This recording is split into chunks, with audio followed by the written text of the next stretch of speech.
Y bueno, pues es un privilegio para mí que el titular del IMSS, Zoe Robledo, el día de hoy platique con nosotros. Director, ¿cómo está? Buenas noches. Doctor, un gusto saludarlo, a todo su equipo y también a todo su auditorio.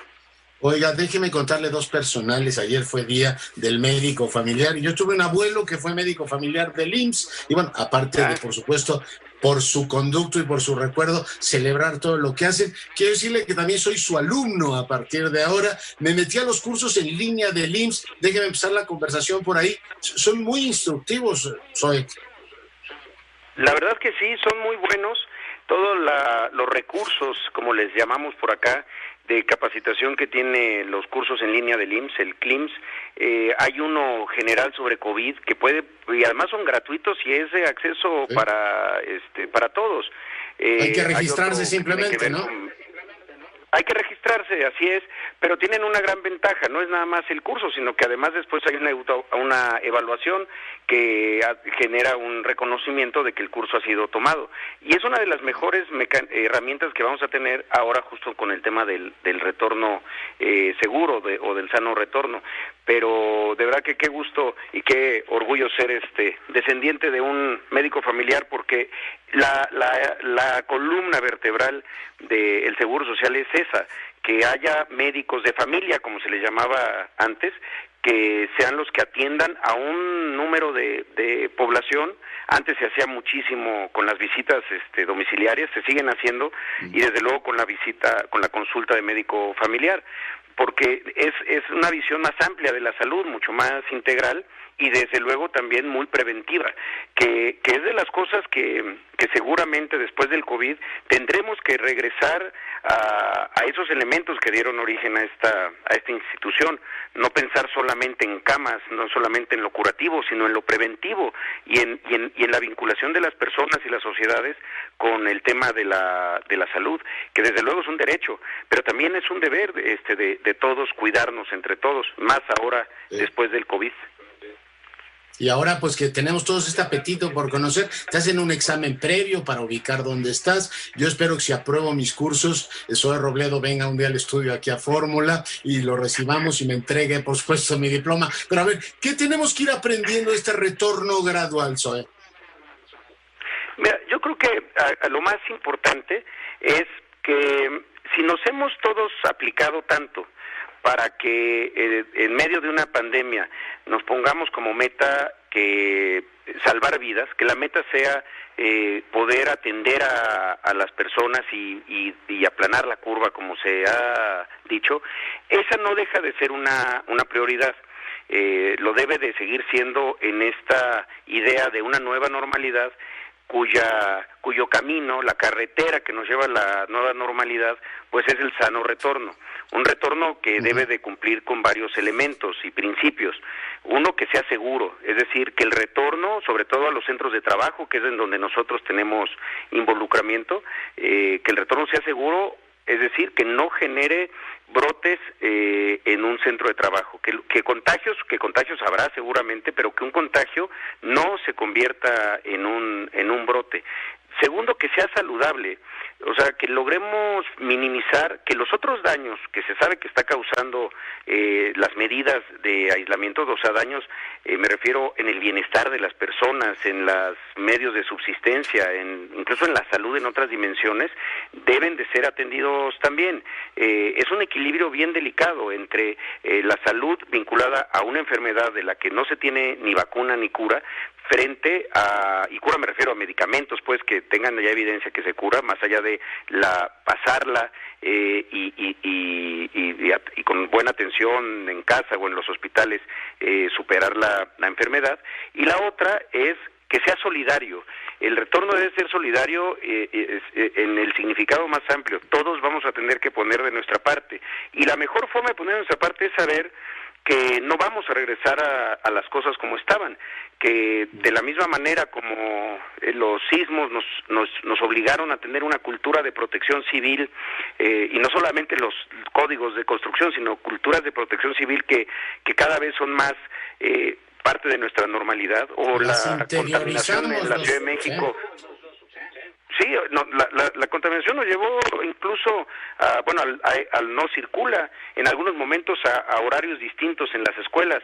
De eso se trata, de regresar a lo que estábamos antes acostumbrados. Es la garantía de que va a haber contagios y brotes.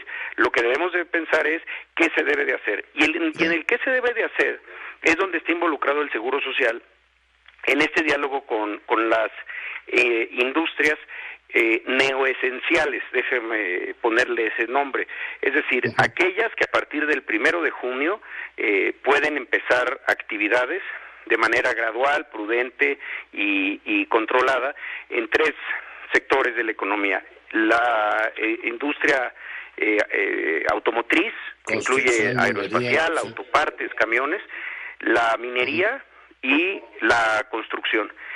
En cada una de esas hay desafíos diferentes, y por eso es que se estableció que fuera con un mecanismo, uno, de autoevaluación, es decir, cada patrón por cada registro patronal que conlleva a las plantas, cada planta, digamos, se registra, se autoevalúa. Es una autoevaluación de 78 ítems que van diciendo si tienen la medida, si no la tienen o la tienen parcialmente, y también cuáles son los niveles de desplazamientos y tránsito al interior de las empresas de las personas. 78 ítems que tienen que ver con promoción a la salud, es decir, filtros para tomar la temperatura, estar checando síntomas, capacitación en línea como la que el doctor que estoy recibiendo, ¿sí? Sí. Exactamente. 5 horas ese curso, utilísimo, ¿eh? Es muy útil, de verdad que sí. Luego en la otra parte es el uso de los EPPs, de los equipos de protección personal. Alguien decía, tener un tapabocas no necesariamente ya es una barrera. Se tiene que saber utilizar bien el tapabocas, ponerse gel antes de colocárselo, no estarlo tocando en la parte de enfrente, en fin. La parte administrativa, que pasa por tener horarios escalonados, promoción del trabajo a distancia, transporte para el personal de punta a punta en algunos casos, asuntos de ingeniería, señalizaciones, barreras físicas, ventilación, el tema de los tapetes sanitizantes y desde luego sistemas de gestión que permitan evitar que si una persona tiene síntomas, qué pasa en ese momento y qué pasa con los contactos. En el caso que una industria diga, yo ya chequé y ya en la autoevaluación yo me saco 10, yo estoy listo, entonces nos mandan esa evaluación y el Seguro Social en menos de 72 horas le decimos está listo para regresar a trabajar, porque se estableció también en el acuerdo que se publicado en el Diario Oficial de la Federación por parte de la Secretaría de Salud, que quienes llegasen a cumplir incluso antes del 1 de junio podrían empezar de manera gradual. Entonces ahí es una situación que tenemos que cuidar, equilibrar muy bien, insisto, con la posibilidad de que un contagio se convierta en un brote, y la verdad que la gran ventaja es que el Seguro Social esto lo hace desde su origen. Una de las grandes demandas de la clase obrera después de la revolución era justo el tema de los accidentes de trabajo, que muchas veces no se tenían medidas, se accidentaba un obrero y pues se quedaba un poquito a su suerte, y eso fue una de las causas de origen del Seguro Social, y eso generó especialidades, incluso la especialidad de medicina en el trabajo, que somos de los mayores formadores de esos especialistas. Se apoya la salud laboral, y tenemos mandato en prevenir riesgos laborales, por eso existen las incapacidades, por eso existe el riesgo de trabajo que una empresa puede llegar a recibir en caso de no contar con estas medidas que son parte de los derechos de los trabajadores. Entonces tenemos que hacerlo SSS, ¿no? Seguro, solidario y saludable. Preguntarte, director, ¿está efectivamente pues todo el personal ahora trabajando al máximo? Veo que se han incorporado también mucha gente nueva, que hay apoyos de distintos sectores, pero el IMSS sigue efectivamente atendiendo, por un lado, pues a los 20 millones que forman parte de la población que cotiza, y entiendo que tienes que atender ahora 12 millones más. Estaríamos hablando de 32 millones más sus familias. ¿A cuánta gente está atendiendo al IMSS en esta situación de emergencia? Bueno, el seguro, como bien lo menciona, son 20 millones de trabajadores, más sus derechohabientes, que son cerca de 45,000 más los 12 millones del IMSS Bienestar, que no son derechohabientes y que están en los hospitales. Sí, son cerca de 80 millones de personas, pero hoy estamos también recibiendo a cualquier persona, sobre todo aquí en la zona metropolitana del Valle de México, en donde los institutos nacionales se han ido llenando y tienen a su situación problemas de saturación. Entonces hace ya cerca de 20 días se está aplicando un artículo de la ley del Seguro Social, el 216A, si no me equivoco, que establece que el Seguro Social debe de atender a no derechohabientes en casos de emergencia como este. Esto ocurrió en el 85, esto ocurrió incluso en los sismos del 17, también en H1N1, o sea, está abierto para pero nunca con estas dimensiones. Oye, y dos preguntas. Hemos visto la pérdida de empleo, 550,000 en el último corte que presentabas en la mañanera. Toda esta gente que está perdiendo el trabajo, ¿está perdiendo también las semanas cotizadas o el IMSS tiene, ante la situación extraordinaria que hoy vivimos, la posibilidad de contar a estos desempleados estas semanas cotizadas? O digamos, pierden el trabajo y dejan de cotizar y por tanto su antigüedad. Zoe. Sí, en el momento que una persona es dada de baja, mantiene la vigencia durante 8 semanas, es decir, 8 semanas mantiene la vigencia de sus derechos, en el entendido que tiene posibilidad de volverse a emplear. En este momento, en la parte que más nos preocupa, que es el seguro de enfermedades y maternidad, que es el que permite que una persona sea atendida en un hospital del Seguro Social, hoy pues ese aseguramiento no está digamos siendo un filtro para que alguien pueda ir a un hospital. Hoy los hospitales del seguro, ya sea por la referencia al llamar al 911 o al Locatel aquí en la Ciudad de México, y de un hospital a otro nos refieren a pacientes que ellos ya no pueden atender, pero en este momento esa parte del aseguramiento, que insisto es la que más nos preocupaba, está cubierta.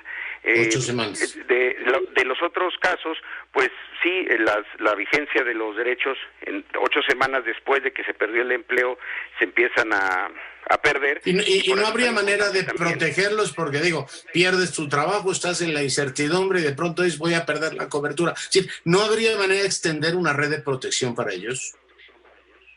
Es posible, pero insisto que en la parte de atención médica esa red ya existe, o sea, ya alguien que incluso pasó sus 8 semanas, nadie le va a decir ya no tiene vigencia. En la parte del aseguramiento que tiene que ver con atención médica, esa fue la que priorizamos en este momento, porque sí nos parecía que era la que teníamos que cubrir. Si no hubiéramos hecho esto, efectivamente, alguien que perdió su trabajo hace 2 meses, en caso de contagiarse de COVID, hubiera llegado a un hospital del seguro y la respuesta hubiera sido ya no estás asegurado. Hoy eso está cubierto porque está abierto el seguro para los no derechohabientes. Pero claro, hay que buscar mecanismos para que esas personas logremos ayudarlas también, y pasa mucho por la reactivación económica. Ya, pues sí, es todo un tema. Digo, dejo yo ahí el planteamiento. Preguntarte finalmente, director, agradeciéndote mucho la conversión, ¿cómo va el tema de los créditos a la palabra? Entiendo que han dispersado 5,000 millones de pesos. Sí, los créditos, el apoyo solidario a la palabra fue una idea que surgió a partir de ver que había empleadores, los llamados patrones acá en el Seguro Social, del millón que tenemos, había algunos que habían tenido un comportamiento muy bueno, que era que no habían dado de baja en el primer trimestre a ningún trabajador. Ya incluso en febrero, marzo, que ya había mucha incertidumbre y donde a partir del 13 de marzo en particular empezó una caída en el empleo, ellos no dieron de baja a nadie. Entonces, en reconocimiento de esa actitud y pues para que la mantuvieran en los meses siguientes, fue que se dieron los 25,000 pesos de crédito. Era para todos, pero desde luego fue principalmente utilizado por empresas entre 1 y 10 trabajadores. Lo hicimos nosotros solamente durante un periodo de tiempo, digamos una ventana de tiempo. Ya ahorita se cerró en esa parte, y fueron 191,000 empresarios de los cuales el 93% fueron pequeños empresarios que solicitaron su crédito y que lo recibieron o que están por recibirlo.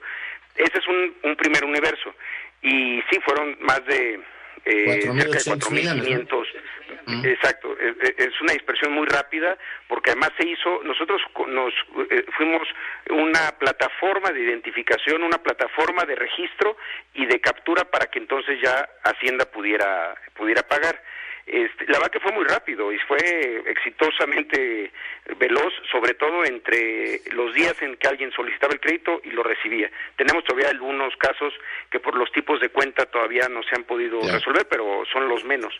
Y luego ahora estamos haciendo lo mismo para otro tipo de trabajadores, que son las trabajadoras del hogar, que forman parte del proyecto piloto, que empezó en abril del año pasado, y los trabajadores independientes, que es otro grupo de quienes no están en una empresa, digamos, pero que se aseguran por su cuenta, están en el régimen voluntario. Entonces, a ellos también, que sabemos que la pueden estar pasando mal, es a quienes queremos ayudar. En el caso de las trabajadoras independientes, son cerca de 5 veces el salario promedio que está registrado en el proyecto piloto, un crédito de esta naturaleza. Es como si alguien nos ofreciera un crédito de 5 meses de sueldo, a tasas del 6%, o sea, ya pues era en ese momento porque era la tasa interbancaria, aunque esa ya bajó, ahora han venido bajando, pues, a la palabra durante 3 años, o sea, no hay nadie en la banca comercial que pudiera dar un crédito de esa naturaleza. Y en el caso de las trabajadoras del hogar hay algo que nos parece muy importante. Generalmente ellas lo usan para ayudar a otras personas, porque así muchas veces son como migrantes en nuestro propio país. La gran mayoría no vive ni trabaja en su lugar de origen, y sabemos que eso va a ser enviado en muchos casos, no es que sea una obligación, pero estamos seguros que así será. Y en el caso de los independientes, porque eso les ayuda también a pagar gastos de su operación, ¿no? Lo entiendo. Pues soy Robledo, director del IMSS, muchísimas gracias por la conversación. Muy buenas noches.